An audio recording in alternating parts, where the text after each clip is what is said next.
I figured after Thanksgiving this song it'd be pretty fitting. I think I might have just sung it for you not too long ago, but it's a good one anyway. So if I sing it enough, then by the time we leave, maybe y'all be able to help me with it. That's so much to thank Him for. And when we look around, we can always see trouble. We can always see heartaches. But the miracle is being able to find the goodness that's hidden inside of this, the good things. I used to tell my wife whenever we was dating that inside everything good is something bad. Inside everything bad is something good. Whatever you're looking for, that's what you'll find, that's what you'll see. When I look around and see the good things He does for me, I know I'm unworthy of them all. But His blessings He freely gives, I owe my life to Him. I've got so much to thank Him for. I've got so much to thank Him for, so much to praise Him for. You see, He's been so good to me. And when I look around and see the good things He done for me, I've got so much to thank Him for. And sometimes while on this way I kneel, I stop and say thank you for all You've done for me.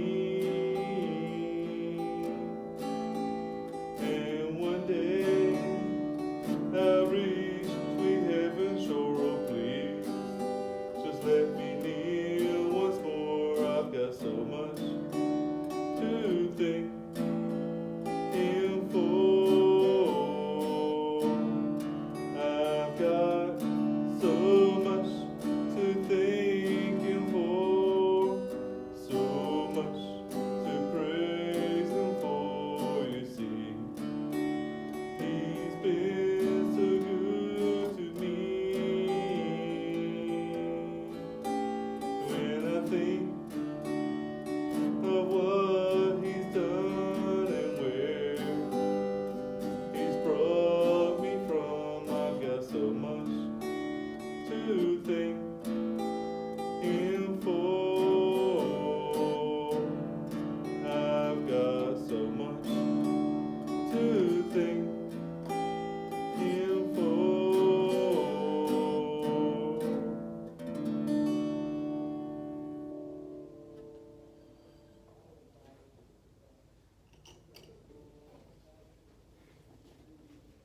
To me, that's what I'm really thankful for, is everything that He's blessed me for.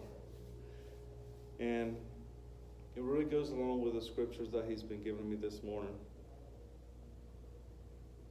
Because a lot of times the world would want us to think there's no hope, nothing around. They want to make us blind to the truth that there is hope, that there is light in the darkness. But Jesus came to show us that light, to show us that we do have hope,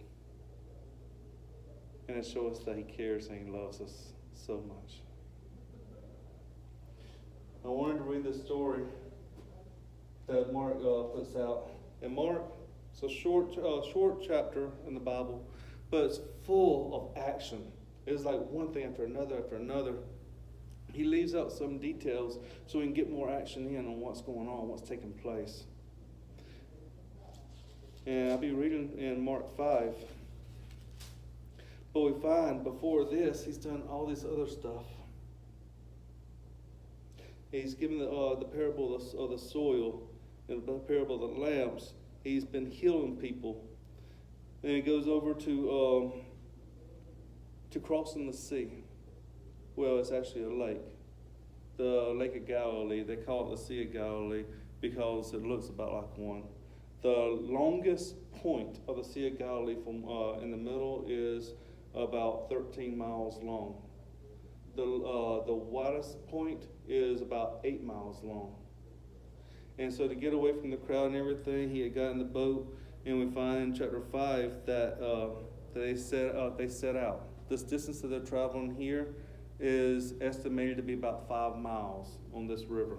And we find, on this, not river, my bad, on this lake. And he's already got out there in the middle, taking a nap. You got all these waves come up, and he gets up and he just stops the waves. He calms everything down. And it's like, yo, this right here is supernatural that man can't do, but yet he's doing it with the power of God, the one that created everything, that has power over everything, all the elements all around us. And he keeps on going. So we find in chapter 5, it says, and they came to the other side of the sea, into the country of Gerasenes. And when he had come out of the boat, immediately a man from the tombs with an unclean spirit met him. Now, these tombs, that's where they would lay the dead at. It's going to be several miles from town, from the actual town, because you do not want the bodies and all being around the people in the town. It would be considered unclean. And so we have this man who has made this place his home, up there around the dead. It says, and he had his dwelling among the tombs, and no one was able to bind him anymore, even with a chain, because he had often been bound with shackles and chains, and the chains had been torn apart by him, and the shackles broken in pieces, and no one was strong enough to subdue him. And constantly, night and day, among the tombs and the mountains, he was crying out with gnashing himself with stones. We find in this one chapter that there's 3 different things that's happening that Jesus does that man can't explain, they can't do. You have this one here who has this inner turmoil where he is just doing everything to himself, trying to just calm it, but he can't. The people, unable to calm what's inside, they do like anybody else. They try to doctor him from the outside. So the only way to hold him down and everything and keep him from doing this stuff was to bind him with chains, shackles, all this stuff. Normal people can't break free from, but yet he could bust them like they were nothing. After this, later in the chapter, we find that there was a woman who had issue of blood. She was bleeding constantly for 12 years. And during this time, they would be considered unclean, and they would be an outcast as well from the people. This man was an outcast from the people. He was living in the tombs. They considered him hopeless. All of these people that society said had no hope. They had tried to help them with doctors. They had tried to help them with all this other stuff on the outside, and they had no hope. They could not touch them because they were trying to take care of something internally from the external. The only way we can calm the stuff inside is with the power that comes from inside. And that only comes from him. So these people have no hope. That's where he's happening. The third miracle, supernatural healing that he does in this one chapter is raising the dead. And he did it to a member of the synagogue officials who they were trying to find fault with him, but whenever he had the daughter that was dying comes to him, please help. And he didn't look at him and say, look what you've been doing to me. Why should I help you? That's what a lot of us would want to do. But instead, he went with him and raised his daughter up, even after she was pronounced dead, back to life. He had compassion. He had love. Regardless of what was said about him, he had compassion on these individuals, which takes me back to this man right here. He just now traveled 5 miles over the Sea of Galilee, calmed the winds and the storms, just to get to him. And that's right here's what happens with him. And seeing Jesus from a distance, he ran up and bowed down before him, and crying out with a loud voice, he said, "What do I have to do with you, Jesus, Son of the Most High God? I implore you, by God, do not torment me." And he had been saying to them, "Come out of the man, you unclean spirit." And he was asking him, "What is your name?" And he said to him, "My name is Legion, for we are many." So this right here is a little different than the other times. Other times we find that there was one a demon in a person, or at Mary Magdalene there were 7, which was a lot. But here it says legion, and a Roman legion at that time would have been around 6,000 soldiers. So this can be looked at many different points. 1, we know it's many. It says it's many. 2, this is like a whole fleet, a whole battalion right here inside this one individual that is just causing so much turmoil on him. But he recognizes Jesus. He recognizes the hope, the light. That's what people wasn't seeing. They knew it was something different, so they shunned him. How many times do we shun what's actually good for us? Because we don't want to give up something that we already have, our comfort, our status quo.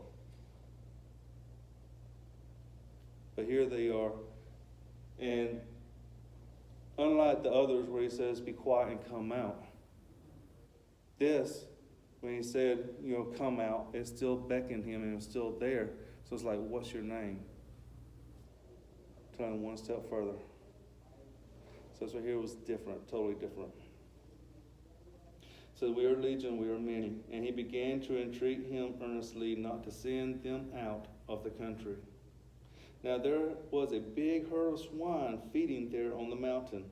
And the demons entreated him, saying, "Send us into the swine, so that we may enter them."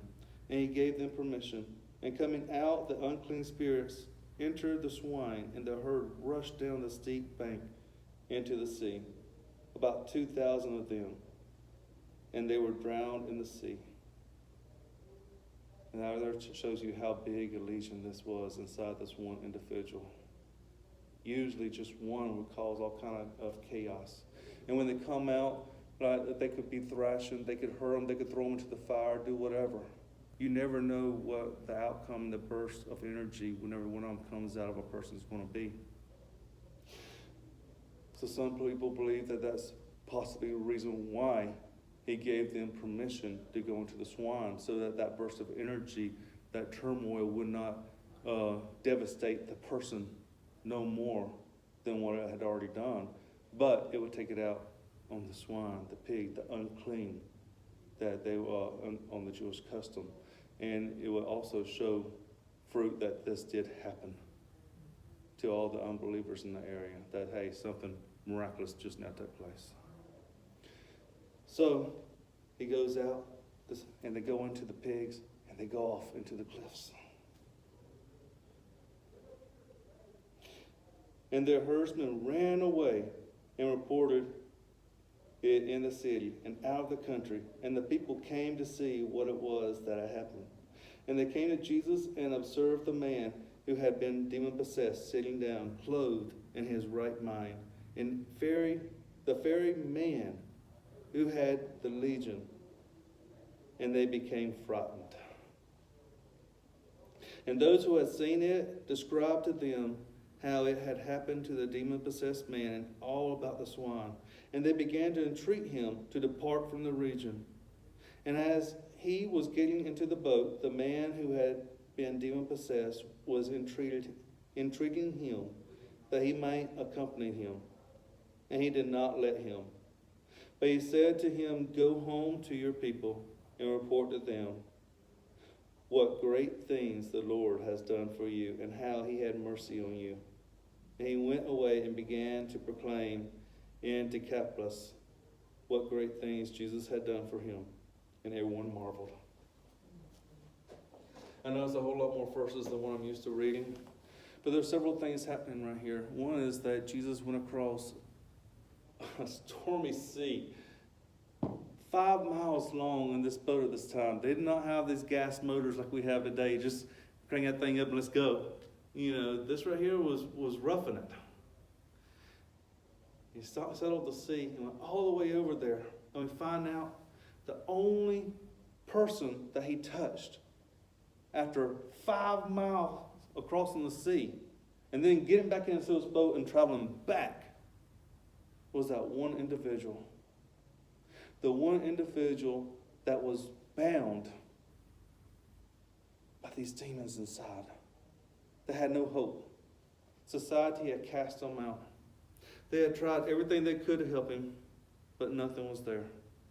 They bound him with chains, but he could break free from them.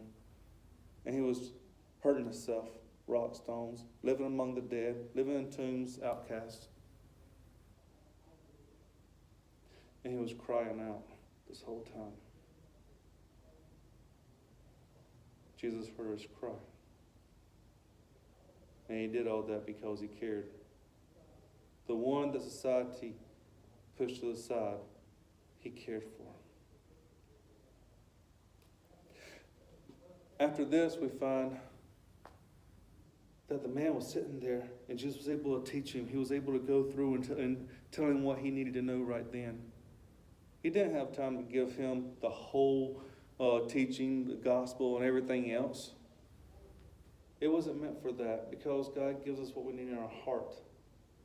If we trust in him and trust in the Holy Spirit, and we have that reborn heart inside of us, then we pray to him, and he leads us in that right path. We know that right path, and we either choose to follow that right path or not. But here comes these people, and they see what happened with the swine. They see the miracle that took place, and they get frightened. And instead of saying, "This has to be God," they start asking him to leave and depart. There's a few things you don't want to pray for, right? Patience. Patience. Relieve me from my anger. Strength. Because every time you pray for these, it's going to give you more patience. He's going to put everything on you, so you have to have patience to overcome it. He's going to give you everything that would normally make you mad to help you overcome anger. He's going to put so much weight on you where you have to go to him to get the strength to surpass what you want, or what you're trying to get surpassed, if you're praying for strength. So, if you're praying for deliverance, that means you're bound by something, and something has to change. You cannot be delivered from one thing and everything stays completely the same. It's just like we're praying for a nation to come back to God, and we're praying for a nation for God to move in this. Well, first their eyes has to be open to it, which means sometimes it might have to get a lot worse before it gets better. And that's what we're seeing here. You got these people that did not know how to help this man. Only thing they could do was shun him, keep him away from them. But they wanted their status quo to stay the same. It wasn't affecting them. It wasn't them that was bound in captivity by these demons. It was him that they could shun and keep on going about their business. It wasn't their money where they were raising the herds of pigs that was being affected at that point. But now, for the sake of one person they had compassion on, their livelihood had changed. The swine had went out. The possessions, their money, their religion. How many times do we not want to dig into it because what we think is correct, we might have to tweak a little bit. Maybe it's not right for me to do that. Do I really want to know? Well, let's just keep on going over here and listen to this guy where it's okay for me to live like I want and I'm still good. You know? We don't want to upset the status quo in our life. And that's what we find here. These people, they wanted their status quo to be the same. Yeah, help him if we can, but it's not affecting us, it's not us. But this man, it meant so much to him. The last point is this. Whenever they wanted Jesus to go away, and Jesus does not force himself on anyone. He had not come to win a debate. He had not come here to win an argument.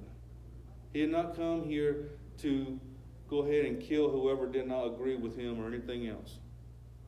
That is not being Christ-like.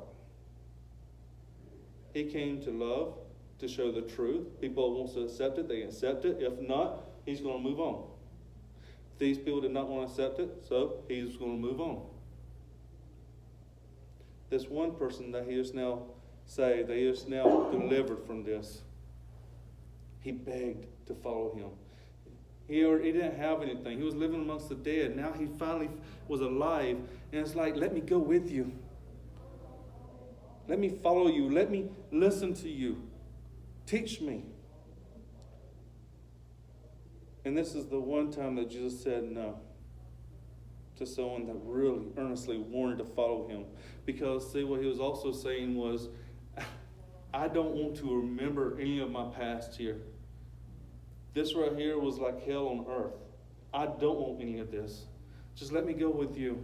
Let me do away with this and not have to think about this turmoil that I had. So Jesus tells him, no, you can't go with me right now. Instead, I need you to go back to your family, go back to your people, go back to your kinmen, and let them know, let them see that you have been delivered from this. Let them hear what you was delivered from. Because where he considers his past such great disgust and weakness in him, Jesus saw it as his strength because he overcame it. All of these trials and everything that we go through a lot of times, we don't want to remember them because it does say we're not perfect. And we know we're not perfect. But we don't want to look back at that and see our downtime, see the times when it was hurting so bad, and remember them. We want to leave it in the past.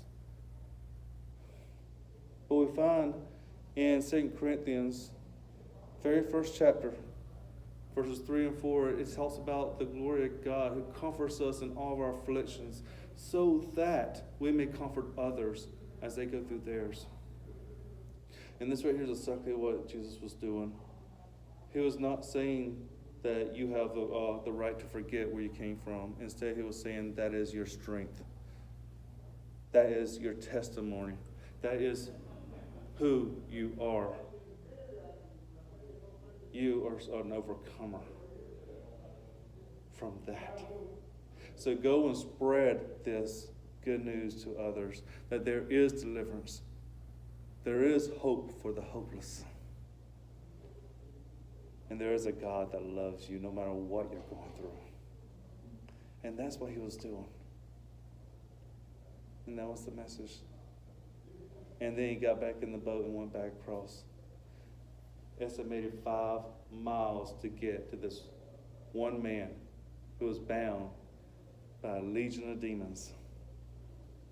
Don't know if it was just 2,000, which was the number of the pigs that ran off, or if it was 6,000, which was the number of Roman soldiers that was a true legion at that time. We don't know. But we know it was estimated about that between there. But he was delivered. there was hope. Man could not deliver him. Society had considered him outcast. But God loved man. And he went through all that for the one person. And he loves each one of us just that much. Doesn't matter where we're at. Doesn't matter what society says about us. Doesn't matter what deformities we have, what trials we've gone through. Doesn't matter about our past. Doesn't matter if we can't talk plain. He still loves each one of us just as much. And that's our God. And that's the message. We are worth it. We are worth everything he goes through to get to us. And he is our strength. So the message here is, don't let anybody try to bind you by your weakness about those moments of time. Because there's a master of all of it. And that's our Lord. That's our God. And I praise him for that.